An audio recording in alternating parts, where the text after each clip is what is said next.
அதற்கு பிறகு இந்த குழந்தையை ஆற்றுல விட்ட பிறகு குந்தி சில நாட்கள் மனதிலே அந்த எண்ணம் அசை போட்டு கொண்டே இருக்கும்படியாக இங்குமங்குமாக நடந்து கொண்டிருந்தாள்.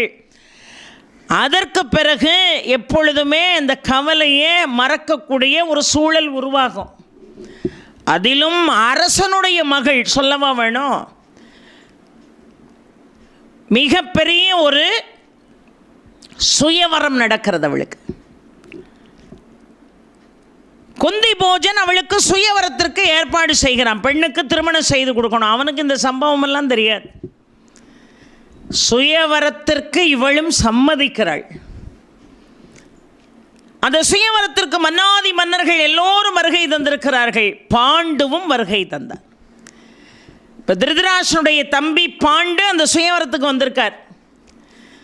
எல்லா மன்னர்களையும் பார்த்து கொண்டே வந்தாள் குந்தி. தன் கைகளில் இருக்கக்கூடிய மாலையை கொண்டு பாண்டுவினுடைய கழுத்திலே போட்டு தன்னுடைய கணவனாக அவள் வரிந்து கொண்டாள் என்று பார்க்கிறோம். பாண்டுவை மணமகனாக அவள் தேர்ந்தெடுத்து கொண்டாள். பாண்டுவுக்கும் இப்போ குந்திக்கும் மிகச்சிறப்பாக திருமணம் நடந்தது. ஆற்றுல போன குழந்தை போனது தான். அது யாருக்கிட்ட இருக்குன்னே தெரியாது. யார்கிட்ட இருக்குன்னு தெரியுது தெரியல, அது உயிரோடு இருக்கான்னே நமக்கு தெரியாது. ஆனால் இங்கே பாண்டுவுக்கும் குந்திக்கும் திருமணம். இங்கே திருதராஷ்டிரனை திருமணம் செய்தது மிக அருமையாக காந்தாரி, பாண்டுவை திருமணம் செய்தது குந்தி. அங்கே இருக்கக்கூடிய பணிப்பெண்களிலே மிக அழகாக இருக்கக்கூடிய ஒரு பணிப்பெண்ணை தேர்வு செய்து பீஷ்மர் யாருக்கு திருமணம் செய்து கொடுத்தாரு? விதுரனுக்கு.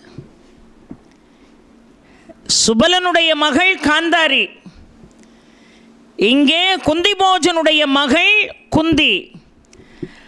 அந்த அவையிலே இருந்த ஒரு பணிப்பெண்ணினுடைய மகளை தேர்வு செய்து விதுரனுக்கு கல்யாணம் பண்ணி கொடுத்தார்.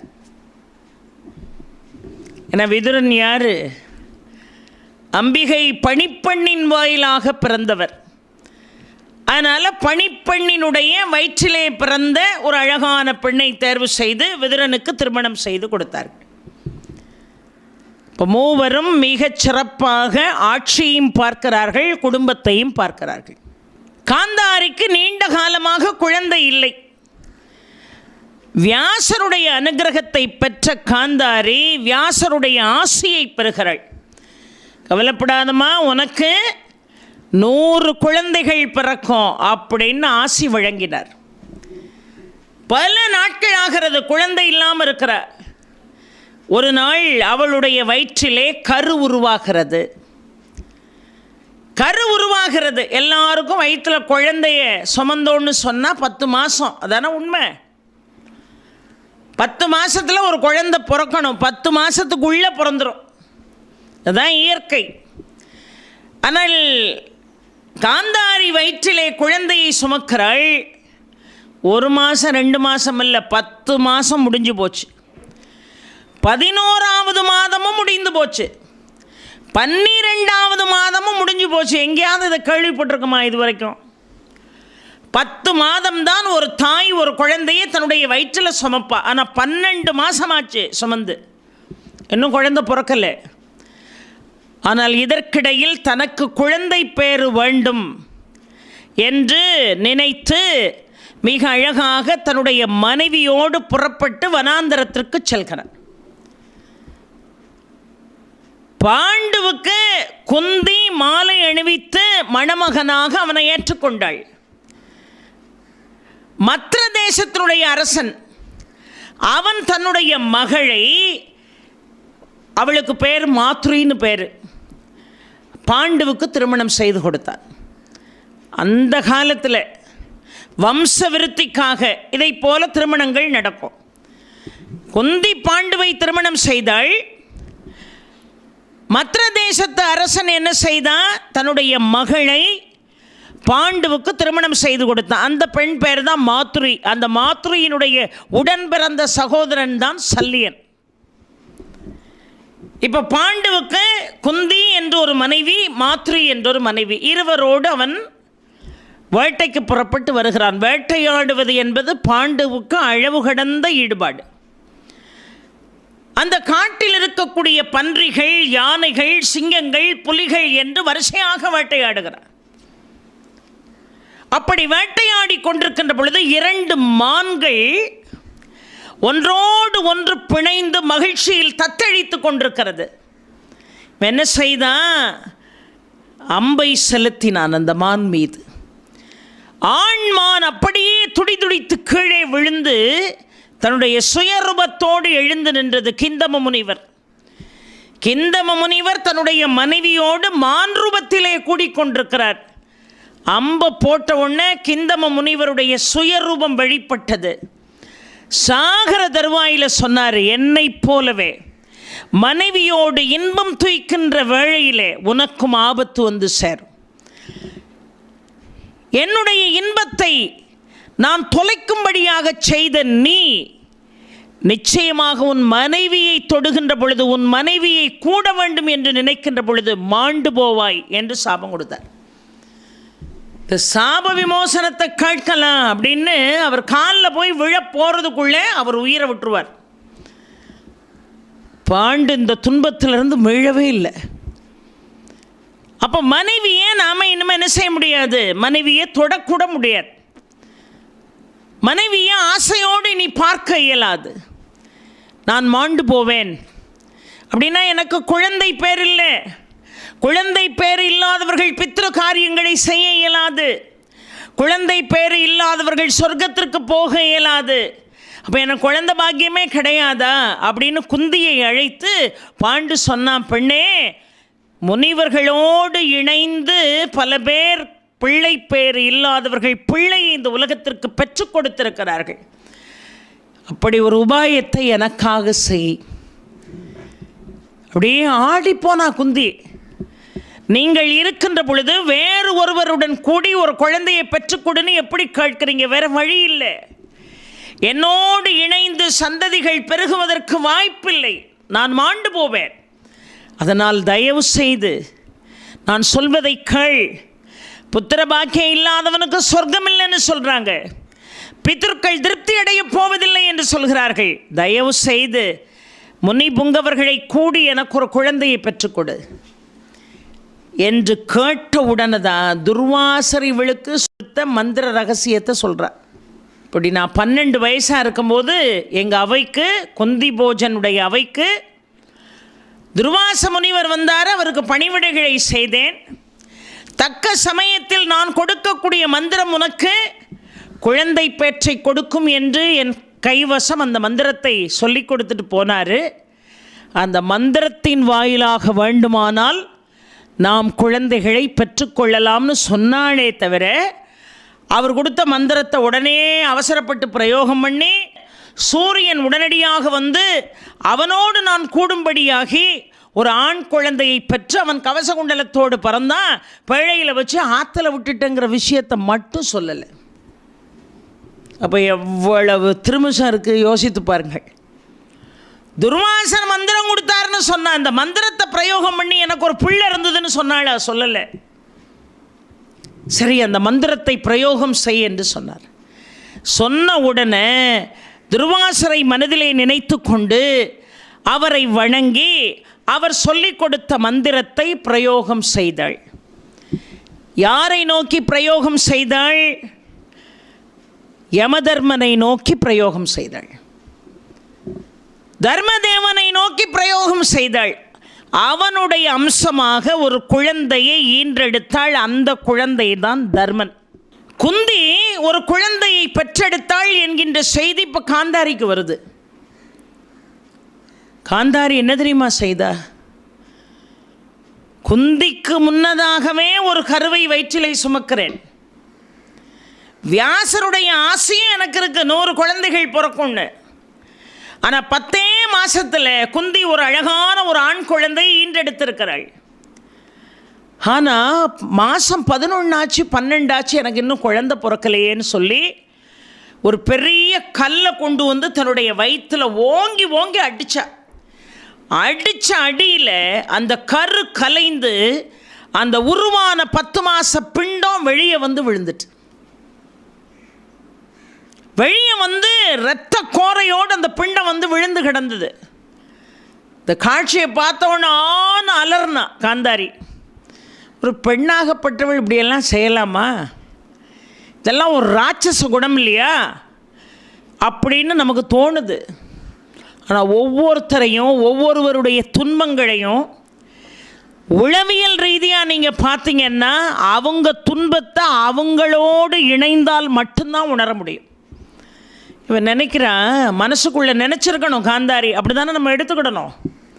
காந்தாரி என்ன நினச்சான்னு இப்போ நமக்கு தெரியாது, ஆனால் இப்படி தான் நினச்சிருக்கணும்.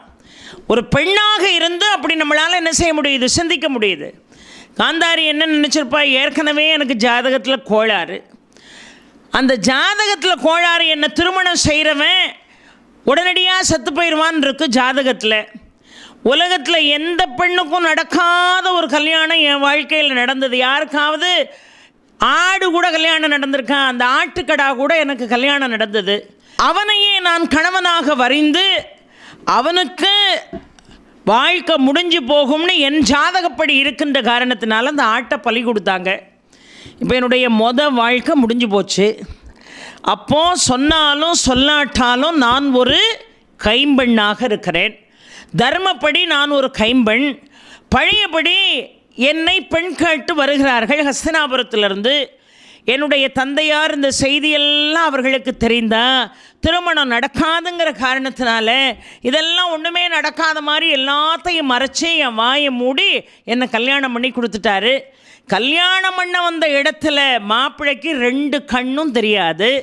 அவருக்கு கண்ணு தெரியலங்கிற காரணத்தினால இனிமேல் என்னத்துக்கு நான் இந்த உலகத்தை பார்த்து என்னத்தை சாதிக்க போகிறேன், வாழ்க்கையில் அடி மேலே அடி எனக்கு விழுதுன்னு கண்ணையும் கட்டியாச்சு.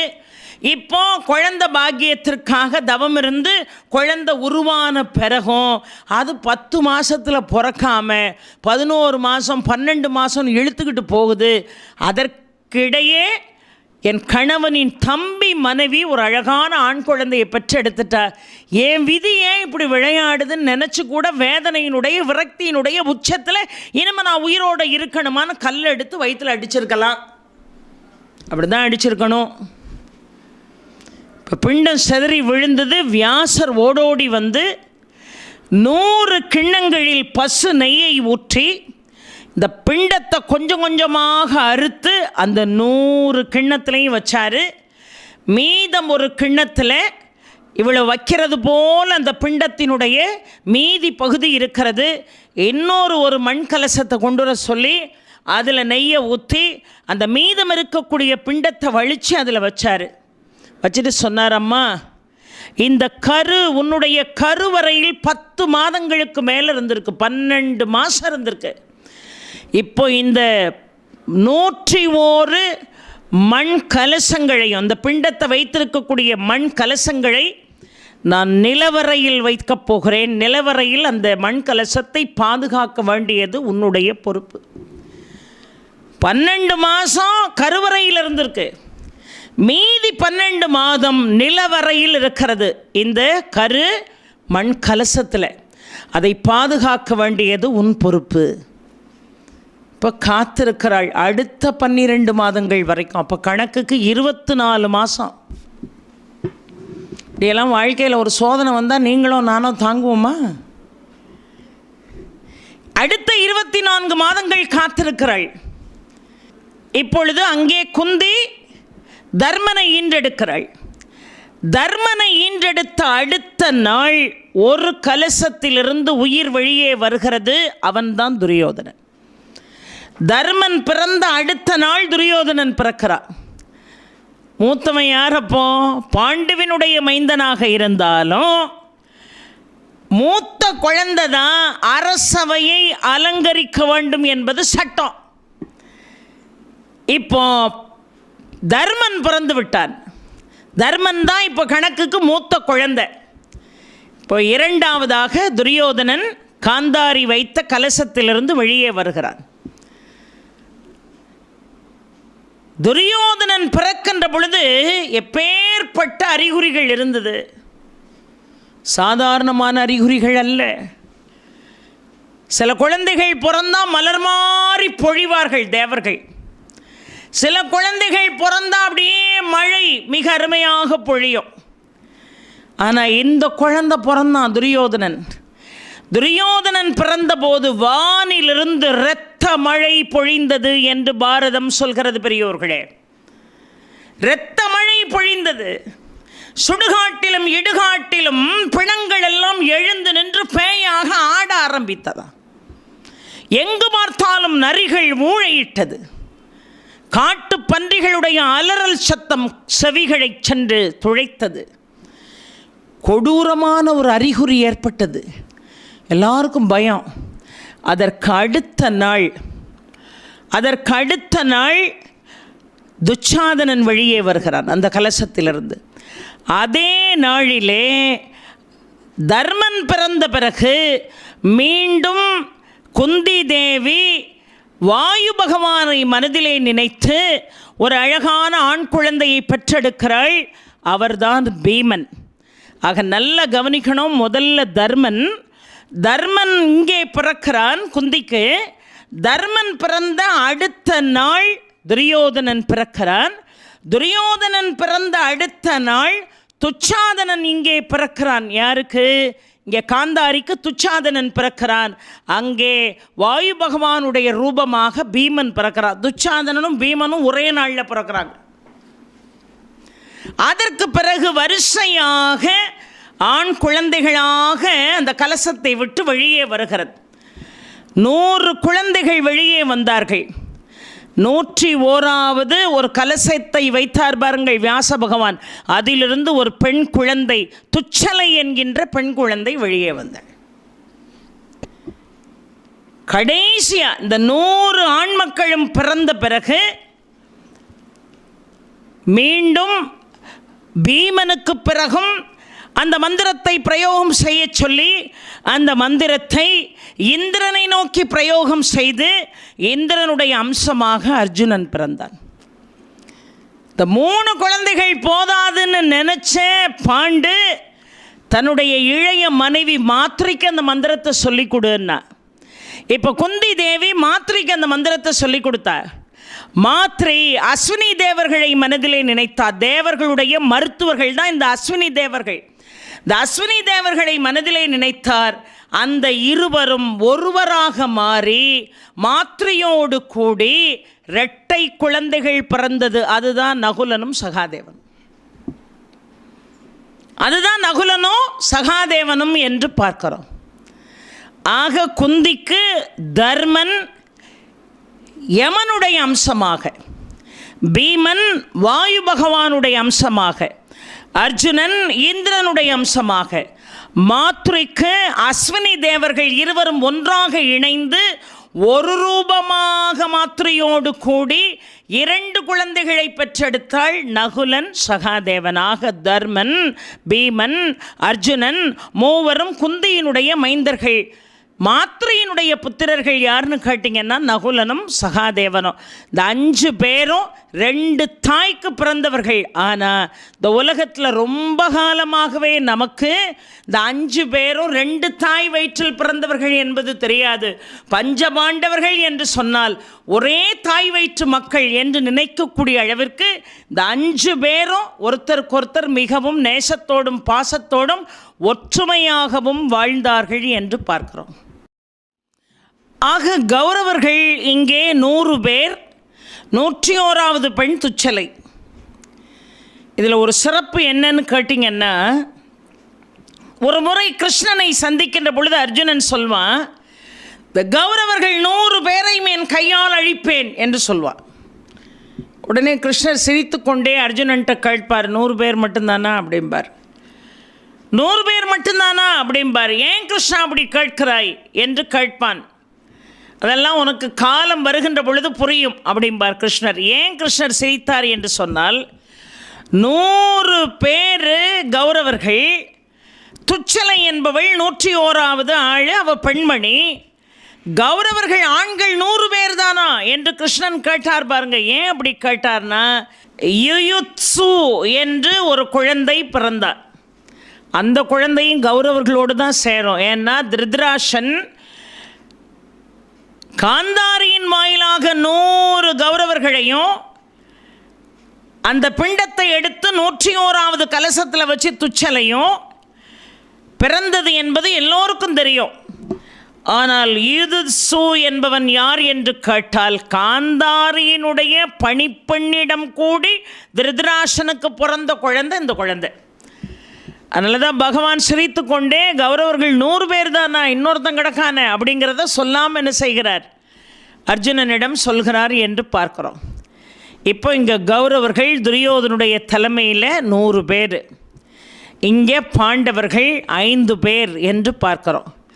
இந்த இருவருக்குமே போர் வித்தைகள், கலை நுட்பங்கள், போர் திறமைகளை மிக அழகாக கிருபாச்சாரியார் எடுத்து சொல்கிறார். அத்துணை பேருக்கும் பயிற்சி மிக அழகாக வழங்கப்படுகிறது.